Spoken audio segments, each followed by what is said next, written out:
Gracias. Señora Šuica. Najprije želim zahvaliti dragoj kolegici Mariji Gabriel koja je mudro upravljala ovim procesom i dovela nas do toga da smo odbacili ovo izvješće.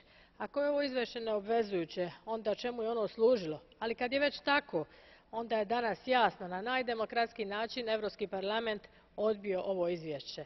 Izvješće Estrela je poprilično ekstremno po pitanjima koje se bavi, odnosno seksualnim i reproduktivnim pravima.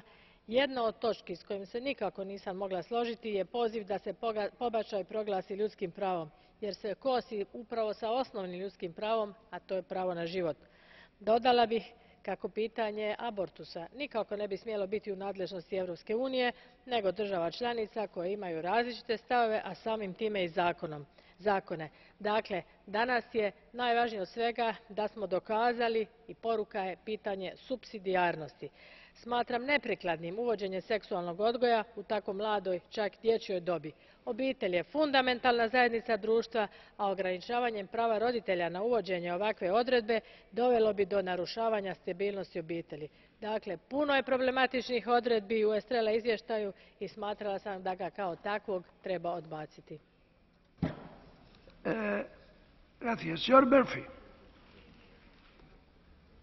Mr President, over the past weeks, MEPs have been bombarded with lobbying from an array of backward, anti-choice groups. A few weeks ago I received a leaflet with the headline Blitzkrieg against the culture of life. This morning I got a letter which included a